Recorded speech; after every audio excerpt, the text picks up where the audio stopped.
वन्देऽहं श्रीगुरु श्रीयुतपदकमलं श्रीगुरून् वैष्णवांश्च श्रीरूपं साग्रजातं सहगण रघुनाथान्वितं तं सजीवं साद्वैतं सावधूतं परिजनसहितं श्रीकृष्णचैतन्यदेवं श्रीराधाकृष्णपादान् सहगण ललिता श्रीविशाखान्वितांश्च यस्य प्रसादात् भगवत् प्रसादो यस्य प्रसादान्न गतिः कुतोऽपि ध्यायामस्तु वंस्तस्य यशस्त्रिसन्ध्यां वन्दे गुरुः श्रीचरणारविन्दं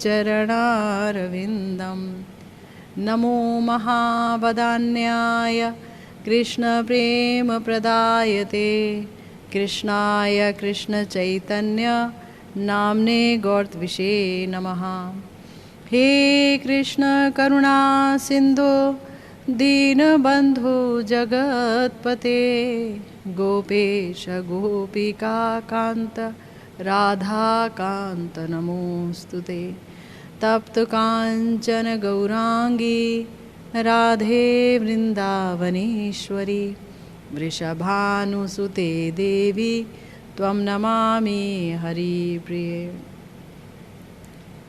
जय रूप सनातन भट्ट रघुनाथ श्रीजीव गोपाल भट्ट दास रघुनाथ ऐ जय गोसाईर कोरी चरण वंदन जहाँ होइते विघ्ननाश अभीष्ट पूरण वांछा कल्पतरुभ्यश्च कृपा सिंधुभ्येव च पतितानां पावनेभ्यो वैष्णवेभ्यो नमो नमः।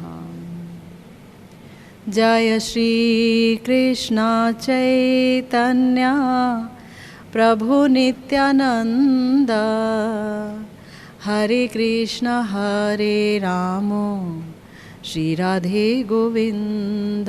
जय श्री कृष्ण चैतन्य प्रभु नित्यानंद हरे कृष्ण हरे राम श्री राधे गोविंद। जय श्री कृष्ण चैतन्य प्रभु नित्यानंद हरे कृष्ण हरे राम श्री राधे गोविंद। जय श्री कृष्ण चैतन्य प्रभु नित्यानंद हरे कृष्ण हरे राम श्री राधे गोविंद। जय जय श्री राधे श्याम। हम लोग एकत्र हुए हैं गौरांग महाप्रभु की लीलाओं का आस्वादन करने के लिए। वो अनुपम लीलाएं जो उन्होंने श्री जगन्नाथपुरी के गंभीरा में की, वो अंत लीलाएं, वो दिव्योन्माद से भरी लीलाएं, ऐसी लीलाएं जिनको अगर कोई जान ना पाए, समझ ना पाए, तो वो ना गौरांग महाप्रभु के महात्म्य को समझ पाएगा ठीक से, और ना ही वो श्री राधा रानी के भाव को समझ पाएगा। जब हम कहते हैं मंजरी भाव उपासना, तो इसका अर्थ यही है कि दासियां जो अपनी स्वामिनी श्री राधा रानी के भाव को समझ करके उनकी सेवा करती हैं, तो श्री जी के भाव को समझाया है हमारे गौर सुंदर ने। वो तो साक्षात श्री कृष्ण ही है ना, श्री कृष्ण हैं, लेकिन प्रिया जी के महाभाव को लेकर आए हैं, उनकी अंग कांति को लेकर के आए हैं, इसलिए सब कुछ बहुत विशिष्ट है। तो हमारे जो गौर सुंदर हैं वो प्रच्छन्न अवतार हैं। कभी स्वयं को उन्होंने ये नहीं कहा कि मैं परमेश्वर हूँ, लेकिन भक्तों ने जान लिया कि वो परमेश्वर हैं। ऐसे ही एक हमारे बहुत प्यारे आचार्य हुए हैं श्री प्रबोधानंद सरस्वती पाद, जिन्होंने आप जानते हैं उन्होंने श्री राधा रस सुधा निधि लिखी, श्री संगीत माधव, श्री वृंदावन महिमामृत और भी अनेक ग्रंथ लिखे। और उन्हीं में से एक बहुत ही सुंदर उनका ग्रंथ है और वो है श्री चैतन्य चंद्रामृत। उसमें वो कहते हैं, स्व तेजसा कृष्ण पादारविंदे महारसा वेशित विश्वमीशम कमप्य शेष श्रुति गूढ़ वेशम गौरांग मंगी कुरु मूढ़ चेता। कहते हैं, अरे मूर्ख चित्त, अपने आप को कह रहे हैं, अरे मूर्ख मन, जिन श्री गौरांग महाप्रभु ने अपनी प्रभावी करुणा से अपने ही स्वरूप श्री कृष्ण के चरण कमलों की महारसमयी सौरभ से समस्त विश्व को प्रेमाविष्ट कर दिया, जो असंख्य श्रुतियों के अनिर्वचनीय गूढ़ तत्व हैं, उन्हें परमेश्वर रूप में अंगीकार कर उनकी शरण ग्रहण कर। ये प्रबोधानंद सरस्वती पाद जी हम सबको बता रहे हैं, आदेश दे रहे हैं कि गौरहरि की कृपा के बगैर कोई भी युगल सरकार की रसमय उपासना प्राप्त नहीं कर सकता। इसीलिए अपने आप को कहते हैं मूढ़ चेता। तो गुरु कृपा से मन में ऐसा भाव उदित हुआ आचार्यों की कृपा से कि क्यों ना गौरांग महाप्रभु की उन लीलाओं का चित्रण किया जाए, उन लीलाओं पर कुछ कहा जाए, कुछ सुना जाए, जो लीलाएं अत्यंत मार्मिक हैं, अत्यंत रहस्यमयी हैं, जिन लीलाओं को जाने बगैर हम समझ ही नहीं पाएंगे कि श्री जी का महाभाव कहाँ तक उठता है, उसकी असीमता क्या है। असीमता तो खैर कौन जान सकता है, लेकिन गुरु गौरांग की कृपा से कुछ भी लेश मात्र भी जो हम जान सकते हैं वो गौर हरि की अनुगत्य में जान सकते हैं। और गुरुदेव को भी, और हमारे गुरुदेव जो कि इतने प्यारे हैं, उनकी कृपा से ही हम गौर को जान सकते हैं। गौरांग महाप्रभु के इस अचिंत्य लीला का अपूर्व वर्णन किया है हमारे प्यारे गुरुदेव ने अपने प्रवचनों में, और उन्हीं प्रवचनों पर आधारित है हमारा ये कार्यक्रम, जहाँ पर कि आप सुन रहे हैं गंभीरा के गौर कैसे हैं।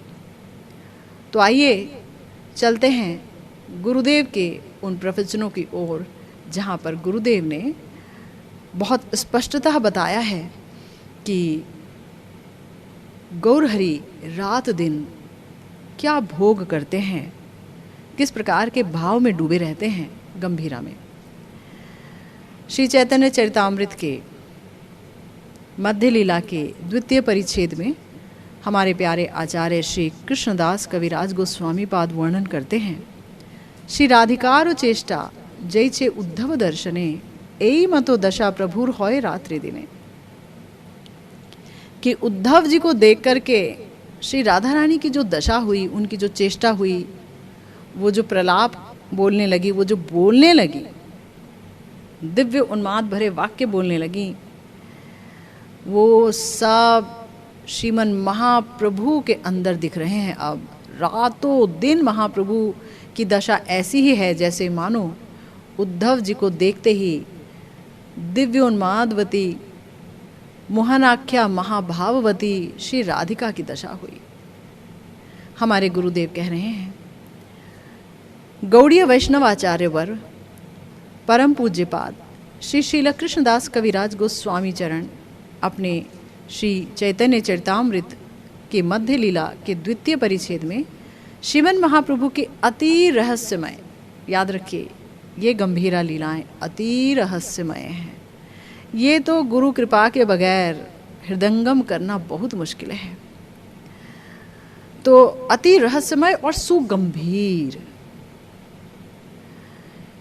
हमारे गौरहरि प्रेमावतार हैं।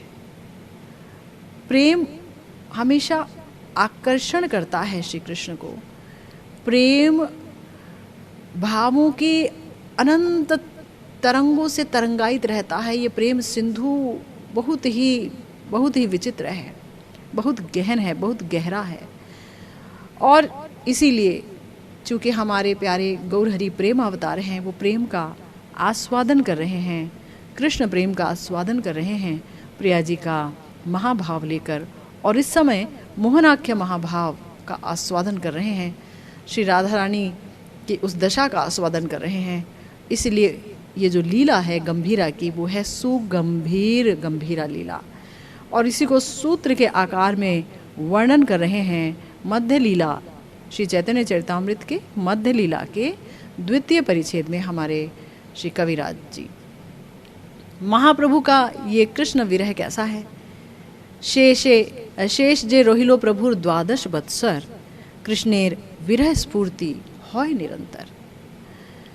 कि जो आपको बताया कि श्रीमन महाप्रभु 24 वर्ष तक नीलाचल में रहे, उनमें से 12 वर्ष तक तो वो लोगों से मिलते रहे, यहाँ वहाँ जाते भी रहे, लेकिन जो अंत के 12 वर्ष हैं वहाँ उनकी स्थिति हमारे कविराज गोस्वामी पाद बता रहे हैं कि वो जो अंतिम 12 वर्ष हैं उसमें उन्हें श्री कृष्ण के विरह की स्फूर्ति निरंतर होती थी। श्री कृष्ण विरह की स्फूर्ति। स्वयं भगवान ब्रजेंद्र नंदन है हमारे गौरहरि। गुरुदेव कहते हैं स्वयं भगवान ब्रजेंद्र नंदन, उन्होंने गौर सुंदर के रूप में, गौरांग सुंदर के रूप में आस्वादन किया है श्री राधा रानी की माधुरी का। प्रिया जी के भाव माधुरी का आस्वादन कर रहे हैं, प्रेम माधुरी का आस्वादन कर रहे हैं। इसलिए श्री राधा रानी का जो चरम विरह भाव है, माथुर प्रवास के समय जो कि उदित हुआ, श्याम सुंदर मथुरा चले गए हैं और प्रिया जी की जो दशा हुई है वो मोहनाख्य महाभाव के नाम से जानी जाती है, दिव्योन्माद के नाम से जानी जाती है। तो इसी मोहनाख्य महाभाव का अवलंबन लिया है, सहारा लिया है श्रीमन महाप्रभु ने, ताकि वो श्री राधा माधुरी का आस्वादन कर सकें। इसीलिए हम सबको समझना होगा ये मोहनाख्य महाभाव क्या है। हमने जाना पिछली दफ़ा कि मोहनाख्य महाभाव के जो अनुभाव हैं, उनके लक्षण हैं, वो क्या हैं, और गुरुदेव कह रहे हैं कि ये सब हमने जाना श्री रूप गोस्वामी चरण की कृपा से। हमारे प्यारे जो रूप गोस्वामी जी हैं, उन्होंने अपने ग्रंथ श्री उज्ज्वल नीलमणि में इसको बहुत सुंदर तरीके से वर्णन किया है। गुरुदेव कह रहे हैं कि असल बात यह है कि श्री रूप गोस्वामी जी के हृदय कमल के अंदर जो प्रेम रस रूपी मकरंद है, युगल प्रेम रस रूपी जो मकरंद है, जो मधु है, उसकी धारा प्रकटित की है उन्होंने विश्व के कल्याण के लिए, और उसका नाम दिया है श्री श्री भक्ति रसामृत सिंधु। और भक्ति रसामृत सिंधु में उन्होंने समस्त प्रकार के भक्तों की भक्ति का वर्णन किया। भक्ति स्वयं क्या है, वो कैसे रस रूप में परिणित होती है, बहुत सुंदर वर्णन है।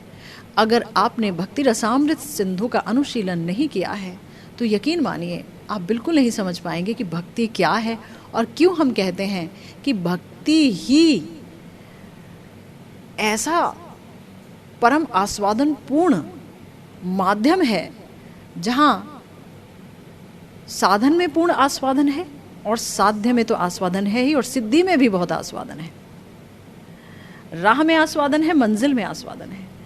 ये हम तभी समझ पाएंगे जब भक्ति रसामृत सिंधु का अनुशीलन करेंगे, जो कि श्री रूप गोस्वामी जी ने लिखी है, और हमारे एक बड़े ही प्यारे आचार्य हुए हैं श्री श्यामलाल हकीम जी, उन्होंने इस ग्रंथ का अनुवाद किया है। तो अगर आपको ये ग्रंथ लेना है तो आप जब भी आएँ श्री वृंदावन धाम या कहीं भी या ऑनलाइन, तो आप यही ग्रंथ लीजिएगा, श्री भक्ति रसामृत सिंधु, जो कि श्री श्यामलाल हकीम जी द्वारा अनुवाद की गई है ना। उसकी व्याख्याएं वगैरह बड़े ही सुंदर रूप में उन्होंने बंगाली से हिंदी में किया है ट्रांसलेट, और जब हम उसे पढ़ेंगे तो हम जान पाएंगे कि श्री रूप गोस्वामी जी वस्तुतः क्या देकर गए हैं विश्व कल्याण के लिए हमें। तो उन्होंने अपने भक्ति रसामृत सिंधु में समस्त भक्तों की भक्ति और उस वो रस रूप में कैसे प्रकटित है वर्णन किया, पर उन्होंने गोपियों के भाव का वर्णन बहुत अधिक नहीं किया। उसके लिए उन्होंने एक अलग ग्रंथ लिखा है, एक अलग ग्रंथ की रचना की है, और उसका नाम है श्री उज्ज्वल नीलमणि। ये जो श्री उज्ज्वल नीलमणि है, ये जो ग्रंथ है, ये उन साधकों के लिए बहुत ज़रूरी ग्रंथ है जो कि गोपी भाव का अनुसरण कर रहे हैं। क्योंकि याद रखिए, गोपी भाव के बगैर मदन मोहन ब्रजेंद्र नंदन, यानी ब्रजेंद्र नंदन का मदन मोहन स्वरूप की उपलब्धि नहीं होगी। तो गोपियों का भाव क्या है वो समझ ही नहीं आएगा। इसलिए श्री उज्ज्वल नीलमणि को पढ़ना बहुत ज़रूरी है। अभी गुरुदेव यही बताएंगे। गुरुदेव कह रहे हैं कि यदि ब्रज सुंदरियों के भावों का आनुगत्य लेकर के गोविंद भजन की तरफ साधक अग्रसर होना चाहता है, तब उन्हें ब्रज गोपियों का अनुगत्य लेना होगा, और उस अनुगत्य में ही अनुराग, प्रणय, प्रेम, माधुर्य आदि को अपने हृदय में वहन करना होगा, रखना होगा, और गुरु कृपा से, श्रीमन महाप्रभु की कृपा से साधन क्षेत्र में आगे जाना होगा। इसीलिए ये है हमारा गोपी अनुगत्य का भजन। गोपियों का अनुगत्य कैसे करेंगे? ऐसे थोड़ी ना कि वो ऐसे साड़ी पहनती हैं तो ऐसे कंगन पहनती हैं, तो ऐसे बिंदी लगाती हैं, तो ऐसे लिपस्टिक लगा लेती हैं, तो हम भी बड़े बड़े बाल रखें हैं हम पुरुष लोग, और जो है यहाँ ढेर सारी चूड़ियाँ पहन लें, ढेर सारे जो है साड़ी वगैरह पहन करके, पाँव में पाजेब पहन करके मटकते मटकते चलें तो हो गया बन गई गोपियाँ। हमारे गुरुदेव इस चीज़ के पक्ष में नहीं थे। गुरुदेव हमेशा कहते थे गोपियों का भाव जानो। गोपियों का भाव जानोगे आचार्यों की कृपा से, उनके ग्रंथों के माध्यम से, गुरु गौरांग की कृपा से। हमें गोपी भाव का भजन करना है ना। सजना धजना गोपियों की तरह और समझ लिया कि बात बन जाएगी, इतना आसान नहीं है गोपी भाव का भजन। इसीलिए इन ग्रंथों की आवश्यकता है, इसीलिए महाप्रभु की गंभीरा लीला के चिंतन की आवश्यकता है। तो गुरुदेव ने कहा कि इस भजन का, यानी गोपी भाव के भजन का चरम और एकमात्र विज्ञान शास्त्र, गुरुदेव ने ज्ञान शास्त्र नहीं बोला, विज्ञान शास्त्र, कि जिसे आप पढ़ेंगे भी और अनुभव में भी आएगा। विज्ञान शास्त्र है श्री उज्ज्वल नीलमणि। श्री उज्ज्वल नीलमणि अद्वितीय है। गुरुदेव कह रहे हैं कि विश्व ब्रह्मांड में ब्रज के मधुर रस के विचार को लेकर के ऐसा शास्त्र कोई दूसरा नहीं है। ये हमारे गौड़ीय वैष्णवाचार्य श्री रूप गोस्वामी जी की देन है। सोचिए हम लोग कितने सौभाग्यशाली हैं कि हम रूपानुग हैं, है ना। तो रूप जी ने हमें दिया है। श्रीमन महाप्रभु की कृपा से श्री रूप गोस्वामी जी की लेखनी फलक से, यानी जो उन्होंने लिखा है उस लेखनी से ऐसी अपूर्व अमृत का भंडार फूट उठा है, ऐसे अपूर्व अमृत का भंडार बहने लगा है कि विश्व में ऐसा अतुलनीय उदाहरण मिलना, ऐसा कोई दूसरा उदाहरण मिलना असंभव है। अमृतमय है उनके ये वाणी, उनके लेखनी, जिसका अगर कोई लेश मात्र, कणिका मात्र भी आस्वादन कर ले जीव, तो वो धन्य हो सकेगा। हालांकि ब्रज बालाओं का जो प्रेमानुराग है, ये अनुराग कभी भी भाषा में व्यक्त नहीं किया जा सकता, कोई नहीं करेगा। लेकिन तो भी श्रीमन महाप्रभु की कृपा से, क्योंकि महाप्रभु कौन है? स्वयं राधा श्याम सुंदर एकात्मता लिए हुए हैं, एक हुए हैं। प्रिया जी भी वहाँ है, प्रिया जी का भाव वहाँ है, तो फिर उनकी अपनी दासी श्री रूप मंजरी उनसे कैसे दूर रह सकती हैं। इसलिए हमारी जो अष्ट मंजरियाँ हैं वो हमारे अष्ट गोस्वामी के रूप में यहाँ पर हैं। श्री रूप मंजरी जी, श्री रूप मंजरी जी श्री रूप गोस्वामी जी हैं, श्री सनातन गोस्वामी जी श्री लवंग मंजरी जी हैं, है ना। राधा रानी की एकदम करीब की मंजरियाँ हैं सब। श्री कृष्णदास कविराज गोस्वामी जिनके श्री चैतन्य चरितामृत का हम आस्वादन कर रहे हैं, तो भाई वो तो बहुत ऊंचे हैं, वो कस्तूरी मंजरी हैं।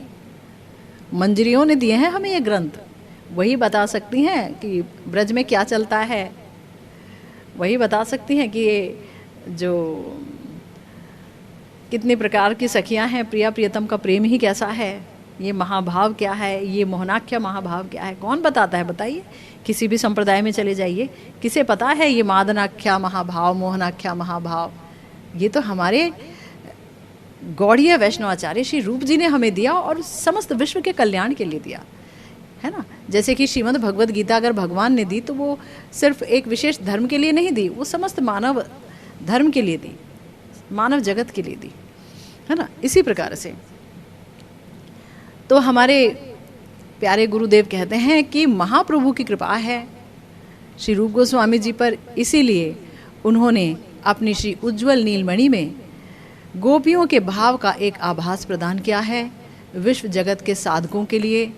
और अगर कोई ये आस्वादन मात्र ही कर ले तो वो धन्य और कृतार्थ हो जाएंगे। देखिए, गुरुदेव तो बहुत ऊंचे स्तर पर हैं, हर पल हर क्षण प्रिया जी के लिए रोते रहते हैं। हम उनका प्रवचन सुना करते थे तो वो जब राधा रानी की कोई बात कहते थे तो राधा वो नहीं बोल पाते थे, गला भर जाता था, कंठरोध हो जाता था, चश्मा उतार करके आंखें पोंछते थे, गला साफ करते थे, फिर बोलते थे कुछ सेकंड्स रुक करके। तो वो कहाँ, वो श्री उज्ज्वल नीलमणि को हर साधक के लिए रेकमेंड कर रहे हैं। लेकिन जो एकदम नया नया साधक है, अभी उसने भजन करना प्रारंभ किया है और वो अचानक श्री उज्ज्वल नीलमणि को पढ़ेगा तो वो ले नहीं पाएगा। तो इसीलिए बहुत गंभीर साधक जो राग मार्ग के अधिकारी हो चुके हैं उनको ये पढ़ना ही होगा, पढ़े बगैर काम चलेगा नहीं, जो प्रिया प्रियतम का भजन करना चाहते हैं। तो देखिए, महाप्रभु की कृपा से श्री रूप गोस्वामी पाद जी ने इतना सुंदर ब्रज गोपियों का प्रेमानुराग व्यक्त किया है कि जिसकी तुलना विश्व में अन्य किसी ग्रंथ में नहीं मिल सकती, है ना। महाप्रभु की कृपा से श्री उज्ज्वल नीलमणि में उन्होंने ब्रज गोपियों के प्रेमानुराग का जो आभास प्रदान किया है विश्व जगत के साधक के निकट, वो आस्वादन इतना सुंदर है कि साधक उस आस्वादन को पाकर के कृतार्थ होते ही हैं और होते रहेंगे, होते आए हैं। तो ब्रज निकुंज पथ का संधान पाकर और श्री राधा रानी के सेवा का संधान पाकर के, उनकी सेवा पाकर के वो कृतार्थ होंगे ही, इस विषय में कोई संदेह नहीं है। क्योंकि जब तक हम प्रिया जी के भाव को नहीं जानेंगे तब तक हम प्रिया जी की सेवा कैसे करेंगे। ये थोड़ी ना होता है सेवा का तरीका कि हाँ प्रातःकालीन लीला है, हम जा रहे हैं किशोरी जी के साथ और जो है अब हमने ये किया वो किया, हमने उन्हें ऐसे सजाया, चूड़ी पहनाई, वो अरे महाभावमयी हैं भाई, उनके एक एक भाव को समझना होगा, एक एक भाव को कैसे समझेंगे आचार्यों की कृपा के बगैर, महाप्रभु की कृपा के बगैर, गुरुदेव की कृपा के बगैर, महत की कृपा के बगैर। ये वस्तु तो कृपा सापेक्ष है, अपने बल पर समझा नहीं जा सकता है। इसलिए महाजनों ने कहा, युगल किशोर प्रेम लक्षवान जनो हेम, हैनो धन प्रकाशिलो जाना। ऐसा युगल किशोर का प्रेम है कि जो बहुत ही कीमती है, महामूल्यवान है, हर कोई उसे नहीं खरीद सकता, नहीं ले सकता, काबिल नहीं है। लेकिन ऐसे धन को जीव के लिए प्रकाशित कर दिया जिन्होंने, कौन है वो? जयरूप सनातन देहो मोरे प्रेम धन, से रतन मोर गले हारा। कि आप मुझे, हे रूप सनातन जी, जो प्रेम धन आपने अपने ग्रंथों के द्वारा, अपने आचरण के द्वारा प्रकाशित किया है, वो प्रेम रतन धन मेरे गले का हार है, मेरे गले का हार है। आप मुझे वो प्रेम धन दीजिए। तो इसीलिए गुरुदेव कह रहे हैं, ये जो श्री उज्ज्वल नीलमणि है, ये क्या है? उज्ज्वल नील रत्न है। उज्ज्वल नीलमणि, नील माने नीला, मणि माने रत्न, तो ये उज्ज्वल नील रत्न है और इसे हार की तरह गले में पहनना ही होगा गौड़ीय वैष्णवों को। फिर से सुनिए, उज्ज्वल नीलमणि बोला है हमारे रूप जी ने, तो गुरुदेव कह रहे हैं कि ये तो उज्ज्वल नील रत्न हार की तरह पहनना पड़ेगा। मणि का तो हार बना के पहना जाता है ना, तो महाजनों का यही उपदेश है। इसीलिए साधक इस ब्रज रस के पथ पर धीरे धीरे अग्रसर होकर के इस रस कणिका का संधान पाकर के धन्य और कृतार्थ हो सकते हैं, अगर वो श्री उज्ज्वल नीलमणि का सहारा लें। गुरुदेव ये सलाह दे रहे हैं। श्रील गोस्वामी पाद ब्रज बाला गणों के जिस प्रेम अनुराग का वर्णन कर रहे हैं उसका प्रकार क्या है, ये प्रेम अनुराग कैसा है, कितने प्रकार का है, उसकी परिपाटी क्या है, ये इस ग्रंथ के प्रत्येक पेज पर, प्रत्येक पैराग्राफ में, प्रत्येक प्रकरण में अपूर्व रूप से प्रस्फुटित हुआ है। इसीलिए बोला गया है श्री उज्ज्वल नीलमणि को गौड़ीय वैष्णवों के कंठ का हार, क्योंकि गौड़ीय वैष्णवों को दिया है हमारे प्यारे श्री गौरांग महाप्रभु ने राधा दास्यम। तो राधा दास्यम को समझने के लिए, प्राप्त करने के लिए श्री उज्ज्वल नीलमणि ग्रंथ का सहारा लेना होगा, आश्रय लेना होगा। तो गुरुदेव कह रहे हैं कि हमने ये कहा था, बताया था कि मोहनाख्या महाभाव का जो अनुभव है उसी को आस्वादन कर रहे हैं, श्री राधा रानी का भाव लेकर के आस्वादन कर रहे हैं महाप्रभु, और उसी को कहा गया है दिव्योन्माद। मोहनाख्या महाभाव को क्या कहा गया है? दिव्योन्माद। उसी का आस्वादन कर रहे हैं श्रीमन महाप्रभु। दिव्योन्मादा दयो अप्यन्य विद्वद्भिर्नु कीर्तिता।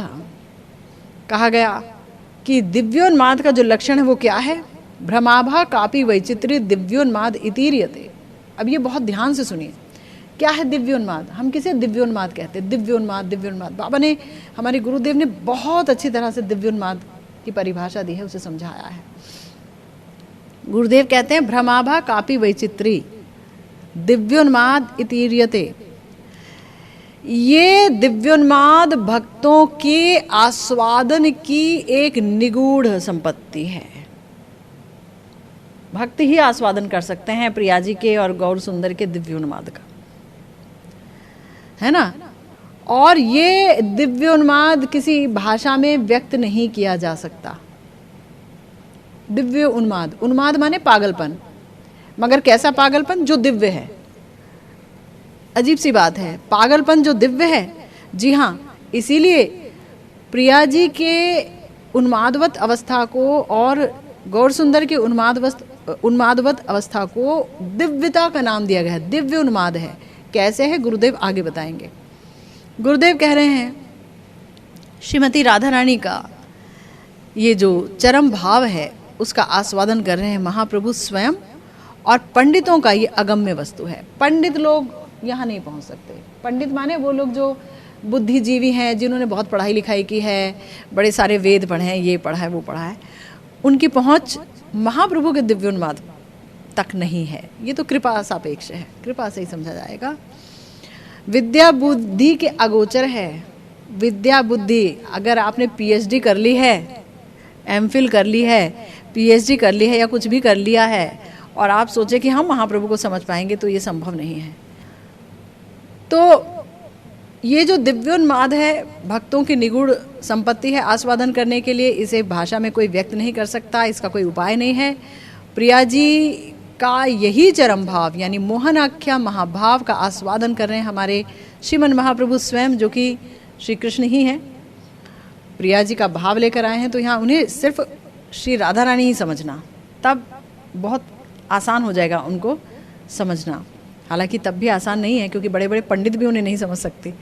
तो बड़े बड़े पंडितों के लिए ये वस्तु अगम्य है। कोई महज बहुत पढ़ करके, लिख करके, चार बातें करके, बड़े बड़े अलंकारिक शब्द इस्तेमाल करके, वेद पढ़ करके इसको समझ लेगा, ऐसा नहीं है। गुरुदेव ने कहा विद्या बुद्धि और भाषा की अगोचर अगम्य है ये वस्तु। तथापि तो भी श्रीमन महाप्रभु ने गौड़ीय वैष्णवों को दिया है राधा दास से। गुरुदेव के शब्द हैं जो मैं आप तक ला रही हूँ। राधा दास से दिया है, और उनके साध्य और साधना की वस्तु ही है श्री राधा रानी के इस दास्य की प्राप्ति। हम क्यों साधना कर रहे हैं, हम क्यों माला कर रहे हैं, हम क्यों सुबह उठते हैं, मंगल आरती करो, ठाकुर जी की श्रृंगार आरती करो, लीला चिंतन करो, इतनी मालाएं करते रहो सुबह से लेकर रात तक, कथा श्रवण करते रहो, है ना? क्यों? एक ही चीज़ प्राप्त करना है, प्रिया जी के दास्यम को प्राप्त करना है। यही हमारे जीवन का लक्ष्य है। राधा प्रेम कैसे होगा? प्रेम की वस्तु को समझेंगे ही नहीं तो, प्रेम के विषय को नहीं समझेंगे तो, जानेंगे ही नहीं कि वो कैसी हैं, कैसा महाभाव है उनका, जिनकी काया महाभाव से बनी है, जिनका चित्त महाभाव से भावित रहता है, और वो महाभाव सिर्फ कृष्ण सुख को देखता है, स्व सुख की वहाँ पर गंध मात्र भी, लेश मात्र भी गंध नहीं है, है ना? गंध मात्र भी वहाँ पर उसकी उपस्थिति नहीं है। तो ऐसा महाभाव और ऐसी महाभावमयी प्रिया जी को समझने के लिए ही हमारे आचार्यों ने हमें अनेक ग्रंथ दिए हैं और गौर सुंदर की एक गंभीरा लीला का हमारे प्यारे गुरुदेव ने वर्णन किया है। तो गुरुदेव कह रहे हैं कि राधा रानी के दास्य की प्राप्ति ही हमारे साध्य और साधना का अभीष्ट है।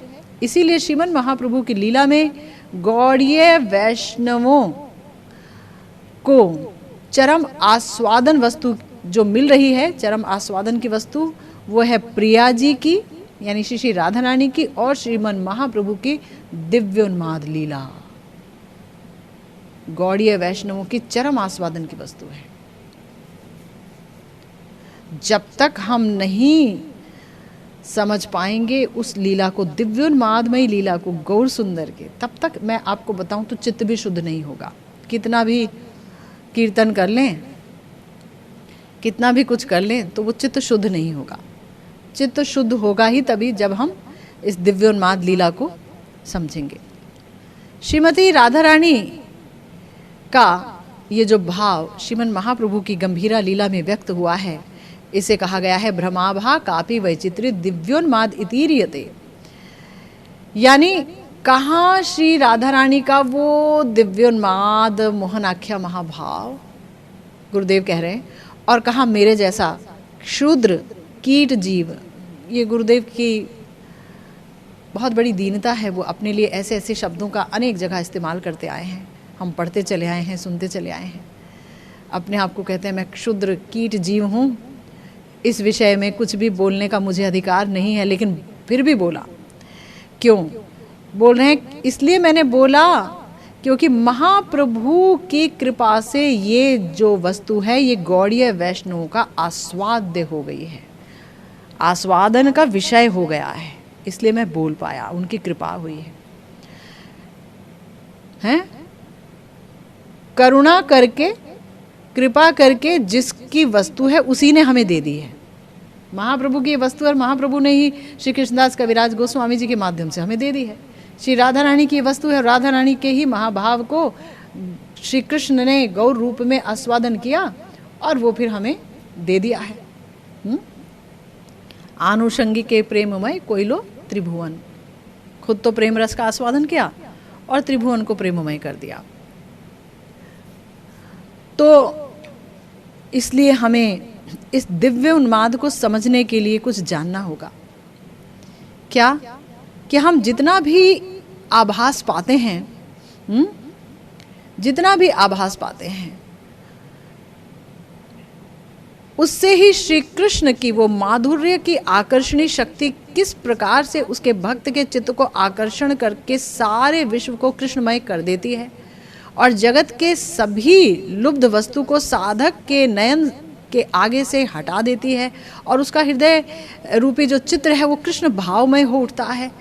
उस पथ की जो आलोक वर्तिका है, यानी जो उस पथ के राह पर राह को दिखाने वाली जो ज्योत्सना है, जो लाइट है, वो श्री राधा रानी और श्रीमन महाप्रभु का दिव्योन्माद लीला है।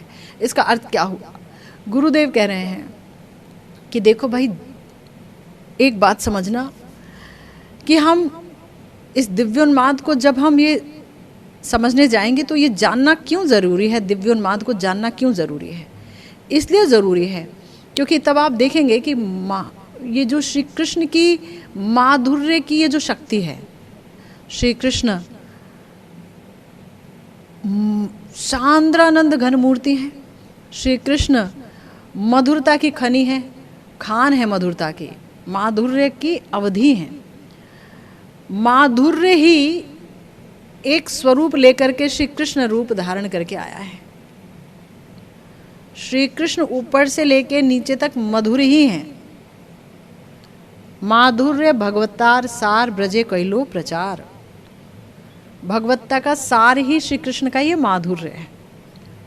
और अगर हमें ये माधुर्य ही नहीं मिला और हम माला करते करते हार गए तो फिर हमें क्या मिला? माधुर्य तो उपलब्ध ही नहीं हुआ, हमारा हृदय गलित ही नहीं हुआ।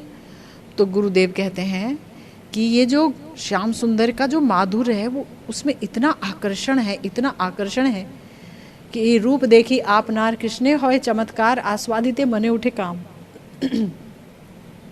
अपने रूप को देख करके श्याम सुंदर के हृदय में खुद उस रूप के आस्वादन की लालसा उठती है। इसी लालसा से तो हमें गौर मिले हैं। अपने रूप का आस्वादन करना चाहते हैं महाभाव को लेकर के, प्रिया जी के महाभाव को लेकर, तभी तो गौर रूप में हमारे पास कृष्ण आए हैं। तो इतनी आकर्षण की शक्ति है कि गुरुदेव कहते हैं कि वो भक्त के चित्त को किस तरह से आकर्षित करती है। वो गौर हरि दिखा रहे हैं अपने दिव्योन्माद लीला में। प्रिया जी की जो विरहात्मक भाव की जो लीला है, मोहनाख्य भाव की जो लीला है, सुदूर प्रवास में यानी मथुरा प्रवास में जो प्रिया जी जिस तरीके से श्री कृष्ण के माधुर्य के आकर्षण से दिशाहारा हो रही हैं, आस्वादन कर रही हैं, आनंद का आस्वादन कर रही हैं, वेदना युक्त जो वेदना दिख रही है बाहर, तो वो उससे पता चलता है प्रिया जी के भाव को देखकर, गौर सुंदर के भाव को देखकर कि एक भक्त के ऊपर श्री कृष्ण के माधुर्य की शक्ति क्या कार्य करती है। भाई वो कैसे श्री अपने भक्तों के चित्त को आकर्षित करते हैं, उन मतलब अपने माधुर्य का दान देकर के, अपने माधुर्य के द्वारा। और माधुर्य कौन आस्वादन करेगा? जिसका जितना प्रेम वो उतना ही श्री कृष्ण के इस रूप का, इस वेणु का, इस प्रेम का, इन लीलाओं के मधुरिमा का आस्वादन कर सकेगा। जिसका जितना प्रेम, कृष्ण प्रेम इसलिए बहुत इम्पोर्टेंट है, जिसका जितना प्रेम। प्रिया जी का प्रेम तो खैर असीम है ना, तो फिर उनका माधुर्य आस्वादन भी असीम। लेकिन वो कहती हैं कि मैंने तो कृष्ण को देखा भी नहीं, आनंद और मदन दो बैरी आ गए, फिर लज्जा आ गई, फिर गुरुजनों का भय आ गया, ये सब तो हमको कृष्ण को देखने ही नहीं दिए। जबकि श्याम सुंदर कहते हैं तुम तो अगस्त ऋषि की तरह एक चुल्लू में हमारा माधुर्य अमृत पी जाती हो, और ये कह रहे हैं कि मैं तो देख नहीं पाई अभी कि कृष्ण कैसे हैं। फिर एक पलक भी आ गई बीच में। विधि जो है, ब्रह्मा जी जो क्या है, वो जड़ हैं, जड़ ना ही जाने योग्य सृजन, ठीक से सृजन करने नहीं जाते। अरे जो कृष्ण मुख देखेगा उसे दो ही आंखें दी हैं, अनंत आंखें क्यों नहीं दी? तो प्रिया जी आकर्षित हो रही हैं कृष्ण माधुर्य की तरफ। गौर सुंदर प्रिया जी का भाव लेकर के छूटे जा रहे हैं कृष्ण माधुर्य की तरफ। तो कृष्ण माधुर्य कैसे अपने भक्तों के चित्त को आकर्षित करके उस भक्त के लिए सारे विश्व को ही कृष्णमय कर देता है। विरह में खास तौर से सारा विश्व कृष्णमय हो जाता है भाई, विरह में। हाँ, गौर सुंदर के लिए, राधा रानी के लिए हुआ। हमारे अंदर तो प्रेम नहीं है तो हम कैसे कहें? अणुमात्र प्रेम नहीं है। लेकिन जिनके पास मोहनाख्या महाभाव है, गौर सुंदर के पास प्रिया जी का महाभाव उधार लेकर आए हैं, और प्रिया जी के पास है मोहनाख्या महाभाव, उससे वो जो आस्वादन कर रही हैं उनके लिए सारा विश्व कृष्णमय हो गया। और अगर किसी के हृदय में श्री कृष्ण के माधुर्य की आकर्षणी शक्ति कार्य करती है, तब जगत का जितना भी लुब्ध वस्तु है, यानी वो वस्तु जिसे देखकर व्यक्ति ललचा सकता है, अच्छा घर, अच्छी गाड़ी, अच्छी नारी, जो भी अच्छा अच्छा अच्छा, ठीक है ना, जगत का क्या, ब्रह्मांड का क्या, ब्रह्मा जी के माने ब्रह्मांड में ही ब्रह्मा जी का लोक है, वहां तक क्या वैकुंठ का ऐश्वर्य भी कुछ भी हिला नहीं सकता। अगर एक क्षुद्रतम कणिका श्री कृष्ण के माधुर्य की प्राप्त हो गई तो वो और कुछ नहीं जा सकता, कुछ भी नहीं जा सकता। वो मतलब चाहने वाली कोई वस्तु ही नहीं है, उसे सब कुछ राख नजर आएगी उस माधुर्य की तुलना में। बड़े ध्यान से समझो, पर प्रेम के बगैर वो चीज प्राप्त भी नहीं होगी। इसीलिए हमारे प्यारे श्रीमन महाप्रभु ने कहा, भाई कृष्ण प्रेम ही वो तत्व है जो कि प्रयोजन तत्व है। तो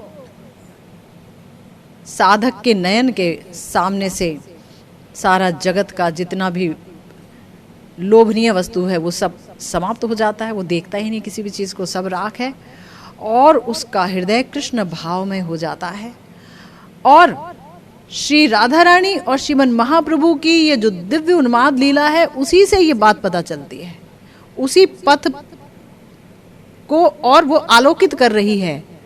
उसी पथ पर कैसे एक साधक छूटता है कृष्ण की तरफ, तो इनकी जब हम इस दिव्य उन्माद की लीला को देखते हैं तो समझ आता है श्री कृष्ण का माधुर्य कैसे एक भक्त को जबरदस्त रूप से आकर्षित करता है कि सारा विश्व उसके लिए बिल्कुल शून्य हो जाता है। आगे गुरुदेव कहते हैं भ्रमाभा, ये जो शब्द आया, ये भ्रमाभा शब्द समझना होगा। यानी जो भ्रम, जिसकी आभा भ्रम की तरह है मगर वो भ्रम नहीं है, भ्रम जैसा दिखता है परंतु भ्रम नहीं है, लगेगा भ्रम हुआ। श्री महाप्रभु की जो दिव्य उन्माद लीला है वो भ्रमाभा वैचित्र्य से युक्त है। कैसे? गुरुदेव बता रहे हैं कि महामुनि श्री वेदव्यास जी ने अपने श्रीमद् भागवतम के मंगलाचरण श्लोक में जब गोविंद का वर्णन किया तो उन्होंने 3 शब्द लिखे, सत्यम परम धीमहि। सत्यम परम धीमहि, जो परम सत्य है मैं उसका ध्यान करता हूँ, है ना। वो परम सत्य स्वरूप परमेश्वर श्री गोविंद हैं, श्री कृष्ण हैं, परम सत्य हैं श्री कृष्ण। उनका प्रेम परम सत्य है, उनकी भक्ति परम सत्य है, उनके भक्त परम सत्य हैं। इसलिए उन भगवान श्री कृष्ण और उन भगवान श्री कृष्ण के प्रेम को अवलंबन लेकर के, उसका आशय लेकर के, जिसकी स्फूर्ति, जिसका कार्य है, उसे क्या हम ये कह सकते हैं कि वो भ्रमित है या वो भ्रांत हो गया, वो रास्ता भटक गया, वो पागल हो गया? बड़े ध्यान से समझिए, जो परम सत्य है तो उसका प्रेम भी तो परम सत्य है ना। कृष्ण अगर परम सत्य तो उसका प्रेम क्या गलत हो गया? उसका प्रेम भी परम सत्य है, उसके भक्त परम सत्य हैं। प्रिया जी या गौर सुंदर जब कृष्ण प्रेम में हाहाकार करते हुए दौड़ रहे हैं, इधर उधर रो रहे हैं, कुछ भी बोलते चले जा रहे हैं, तो लगेगा ये कैसा पागलपन है। लेकिन उसे बोला दिव्य उन्माद, भैया वो भ्रम जैसा दिख रहा है वहाँ भ्रम नहीं है, वो सत्य है, क्योंकि उस सत्य के प्रेम में, परम सत्य के प्रेम में ऐसी बातें निकल रही हैं। ठीक है, वो सत्य है, सत्य से संबंधित, परम सत्य से संबंधित हर चीज परम सत्य है, वहां भ्रम नहीं है। तो गुरुदेव कह रहे हैं भ्रांति नहीं, यह है परम सत्य का दर्शन। इसीलिए इसका नाम है उन्माद नहीं, दिव्य उन्माद। गुरुदेव कह रहे हैं उन्माद भी नहीं कहेंगे इसे, ये तो परम दिव्यम है, अप्राकृतम है। अप्राकृत भी नहीं, अप्राकृतम, सुपरलेटिव डिग्री का इस्तेमाल कर रहे हैं। अप्राकृत उन्माद है, चिन्मय उन्माद है, चिन्मय है, यहां जड़ कुछ नहीं है। जिसे एक बोली में कहेंगे महा रस उन्मादना। रस की उन्मादना नहीं है कि रस के कारण ही ये उन्माद आया है, और महारस, महारस भी नहीं, महा 2 बार गुरुदेव कह रहे हैं महारस उन्मादना है ये प्रिया जी और हमारे प्यारे गौर सुंदर का दिव्य उन्माद। और जब प्रिया जी का ये महारस की उन्मादना कृष्ण देख रहे हैं माथुर विरह में, तो गोविंद को लालच हो गया कि मैं भी इस महारस को भोगना चाहता हूं। ये कैसा महारस है? गुरुदेव कह रहे हैं भैया लोभ किसका हुआ ये तो देख लो। ये कोई ये नहीं है मिस्टर XYZ का लोभ हो गया, किसी जड़ आदमी का लोभ हो गया। आधार तो देखो कौन है, अखिल रस अमृत सिंधु को लोभ हुआ, जो खुद रस अखिल रसो वै सहा है, जो रसो वै सहा, जो रस है, जिसका प्रत्येक अंग रस स्वरूप है, जो आनंद स्वरूप है, अखिल रस रूपी अमृत का जो सिंधु है।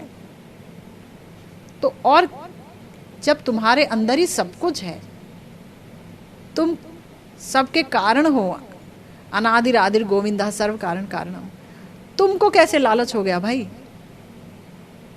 तो प्रिया जी के दिव्योन्माद को देख करके वो रस तो मेरे अंदर नहीं है, वो महारस मुझे भी आस्वादन करना है।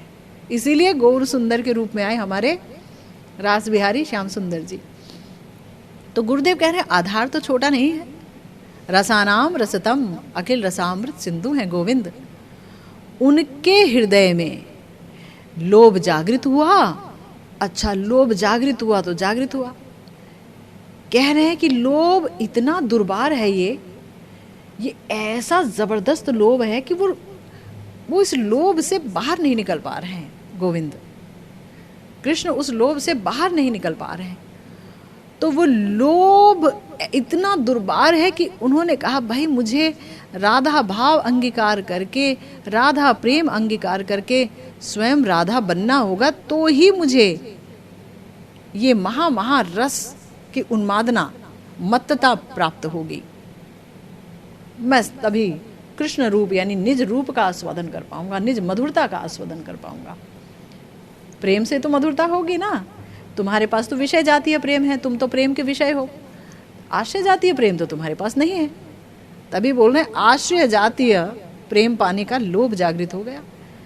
मैं भी कृष्ण प्रेम का एक आश्रय हूँ, करने की कोशिश कर रही हूँ, आप भी हैं, सब लोग हैं, सब कृष्ण प्रेम करने का कोशिश कर रहे हैं। लेकिन हम लोग तो बहुत छोटा आधार है, हमारे अंदर तो कुछ भी नहीं है। जो आह्लादनी शक्ति है श्याम सुंदर की, उनकी वृत्ति जब यहाँ अंदर आएगी तो वो प्रेम रूप में परिणत होगी। अभी तो हमारा जो चित्त है वो तो इतना भयंकर है, मल वासनाओं से भरा पड़ा है कि वहाँ तो आएगी नहीं। अभी तो कहाँ आएगी है? तो वो हम जैसा आश्रय थोड़ी ना बनेंगे। हमारा प्रेम लेंगे क्या? नहीं, वो लेंगे किशोरी जी का प्रेम, जो बनी ही कृष्ण प्रेम से है, जो बनी ही महाभाव से है, महाभाव सिंधु। और ये महाभाव पर किया भाव में ही आता है, ये आपको हमने कई बार बताया। इसीलिए आवश्यकता हुई है श्याम सुंदर को इस महाभाव रूपी रस निर्यास के आस्वादन की, और इसीलिए योग माया ने ये पर किया भाव जो है ये उड़ाया है हमारी श्याम सुंदर की नित्य शक्तियों को, आह्लादनी शक्ति को। अब सोचिए कि इस दिव्योन्माद की कैसी आकर्षणी शक्ति है, और इसका जो प्रलोभन शक्ति वो कितनी ज़्यादा है कि अखिल रसामृत सिंधु गोविंद भी इस महारस उन्मादना यानी दिव्योन्माद के आस्वादन के लोभ से बच नहीं पाए। मुझे भी ये दिव्योन्माद का आस्वादन करना है तो मैं राधा बनूंगा, है ना। ये अचिंतनीय है, गुरुदेव कह रहे हैं अचिंतनीय है भाई, वो दिमाग खराब करने वाली चीज है। श्री कृष्णदास कविराज गोस्वामी जी ने कहा कि भाई मैं परम चिन्मय हूं, श्याम सुंदर बोल रहे हैं, और दिव्य सारे जो है चिन्मय रस मेरे में है, मेरे से ही जगत आनंद में डूबा है, मैं पूर्ण आनंदमय हूं, पूर्ण चिन्मय हूं, पूर्ण रसमय हूं। ठीक है, लेकिन तो भी कुछ है जिसका आस्वादन बाकी है, और वो क्या है? राधा प्रेम का आस्वादन बाकी है। तभी पूर्णतम हो पाएंगे। तभी तो गौर को बोला गया पूर्णतम पर ब्रह्म वो पूर्णतम पर ब्रह्म है। तो ये अचिंतनीय है। गुरुदेव कह रहे हैं कि हम श्रीमद् भागवतम में देखते हैं प्रेमोन्मादनाख्यत और अब दिव्योन्मादनाख्यता। गुरुदेव कह रहे हैं कि वो बहुत उच्च वस्तु है, वो तो मैं बाद में बताऊंगा। पर भागवतम हमको दिखाई है, श्रीमद् भागवतम ने क्या दिखाया हमें? प्रेमोन्मादना। गुरुदेव कह रहे हैं प्रेम में अपने आप में उन्मत्त करने वाली शक्ति है कि नहीं? हम इस जगत की जड़ वस्तुओं के प्रति जब लोगों का प्रेम देखते हैं कि वो पागल होकर के फिरते हैं, एक स्त्री को देख के एक आदमी सब कुछ करने को तैयार होता है, क्या नहीं करता है, कितनी खबरें आती हैं, जो कि यहाँ तो जड़ वस्तु है, यहाँ तो कुछ आकर्षण भी नहीं है, पर माया का आकर्षण कितना विचित्र है। और उस जगत का प्रेम तो सोचिए, अप्राकृतम वस्तु परम आस्वाद्य, उसकी क्या आकर्षणी शक्ति होगी, उसमें कितनी उन्मादना होगी, उसमें कितनी मत्तता की शक्ति होगी, मत्त कर देने वाली शक्ति होगी कि उसका एक अणु मात्र भी अगर एक जीव को मिल जाता है, आभास मात्र भी, तो वो ही पगला जाता है एकदम। वो कहता है भाई ये दुनिया मुनिया मुझे नहीं समझ आती है, वो हाहाकार करता रहता है, कब दर्शन दोगे, कब दर्शन दोगे, कब देखूंगा दोबारा तुम्हें, उसकी हालत खराब रहती है। तो गुरुदेव कहते हैं कि श्रीमद् भागवतम ने हमें दिखाया कि प्रेम में उन्मादिका शक्ति है, इसलिए जिसके हृदय में प्रेम आ जाता है और ये प्रेम आकर उदित हो जाता है, तो उसके जो बाहरी चेष्टाएं हैं, वो बाहरी जो भी करते हुए दिखता है, वो ऐसा लगेगा उसे देख करके कि जैसे ये पगला गया है, उन्मादित हो गया है।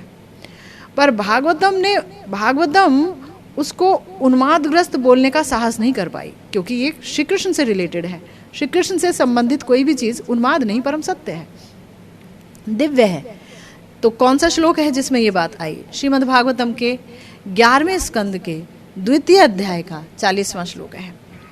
एवं व्रतः स्वप्रिय नाम कीर्तया जातानुरागो द्रुत चित्त उच्चहे हसत्यथो रोदिति रौति गाय त्युन्मादव नृत्यति लोक बाह्य। कह रहे हैं कि जब कोई व्यक्ति नाम कीर्तन कर रहा है, तो नाम कीर्तन करते करते जब श्री कृष्ण प्रेमी का, यानी जो श्री कृष्ण से प्रेम करता है, उसका प्रगाढ़ अनुराग, प्रगाढ़ प्रेम उत्पन्न होता है, तो श्री कृष्ण और उनके नाम पर, उसका श्री कृष्ण का नाम लेते हुए, गान करते हुए उसका हृदय इतना विगलित हो जाता है कि उच्च है द्रुत चित्त। वो उस विगलित चित्त से उसकी जो चेष्टाएं हैं वो कुछ अलग होती हैं। क्या होती हैं? वो कभी हंसता है, कभी वो जोर से रोने लगता है, कभी वो गाने लगता है अचानक ही, कभी वो नाचने लगता है। ये बाहिर चेष्टाएं हैं, कृष्ण प्रेम में जो मत है उसकी। उन्मादवत लोक बाह्य, ये शब्द आया। बाहर अगर कोई उसे देखे तो लगता है जैसे कोई पागल है, उन्मादी है, उसकी तरह दीवाना है, उसकी तरह उसकी सारी चेष्टाएं होती हैं। उन्मादवत, गुरुदेव कह रहे हैं उन्मादवत होती हैं, पर उन्माद नहीं है, पागलपन नहीं है ना? लगता है कि पागल हो गया, पागलपन नहीं है, ये उसकी प्रेम उन्मादना है। और जड़ीय उन्मादना के साथ आकाश और पाताल का भेद है। कैसे? गुरुदेव कहते हैं जो पागल हो जाते हैं ना, उनका जो दिमाग है ना, उसमें रोग आ जाता है। यहाँ कोई रोग नहीं आया है, ये कृष्ण से संबंधित विकार है। वो मूर्ख होते हैं, हतभागा होते हैं, रजो तमो गुण से उनका जो चित्त है विमोहित होता है, जो दुनियावी पागल होते हैं, और अंधकार होता है उनके चित्त में। और ये जो उन्मादी हैं, कृष्ण उन्मादी, कृष्ण प्रेम उन्मादी, ये हैं शुद्ध विज्ञानी। इनका जो हृदय है उस विशुद्ध सत्व के आलोक किरण से समुज्वल है। विशुद्ध सत्व किसे कहते हैं? जब श्याम सुंदर की आह्लादनी शक्ति इस चित्त में आ जाती है और प्रेम रूप में परिणित हो जाती है, तो चित्त को कहते हैं विशुद्ध सत्व से उजला हुआ प्रकाशमय चित्त। तो उसकी रोशनी से भरा पड़ा है उसका चित्त। और पागल जो आदमी है उसका जो चित्त है वो तो अंधकारमय है, रज और तमोगुणों से भरा पड़ा है, वो तो रोगी है। जो इस जगत का पागल है वो कठिन रोगग्रस्त है ना? और तो और वो सबसे भयंकर एक रोग से ग्रस्त है, उसे कहते हैं भव रोग। ना जाने कब से वो अनेक प्रकार की योनियों में भटकता रह रहा है और आगे भी भटकेगा, कितने ही क्लेश दुख ज्वाला वो सहता चला आ रहा है, आगे भी सहेगा, है ना। लेकिन जो प्रेमोन्मादी है, जो प्रेम सागर में डूबा हुआ है, वो इस भवलोक का भवबंधन समाप्त कर चुका है, उसे भवबंधन नहीं लगेगा। और वो कृष्ण प्रेम के रस सागर में डूबा पड़ा है, कभी उठता है कभी डूबता है, कभी उठता है कभी डूबता है। इस जगत का उन्माद नरक ले जाएगा, है ना। वो तो नरक जा रहा है जो पागल हो गया है, लेकिन जो प्रेमोन्मादी है वो गोलोक के रास्ते पर जा रहा है, वो गोलोक धाम प्राप्त करेगा, वो जा रहा है गोलोक वृंदावन को प्राप्त करने। इसलिए दोनों प्रकार के पागलपन में, उन्माद में जमीन आसमान का अंतर है। इसीलिए कृष्ण प्रेमी है दिव्योन्मादी और ये वाले हैं उन्मादी, दीवाने, पागल। गुरुदेव कहते हैं जो लोग पागलपन की चिकित्सा करते हैं, ऐसे डॉक्टर्स, वो कहते हैं कि भाई एक प्रकार का ऐसा भी उन्माद रोग है जिसमें रोगी कई प्रकार की कल्पित मूर्ति देखता है, अपने कल्पना में ना जाने कितनों को देखता है, उनसे बातें करता है ना।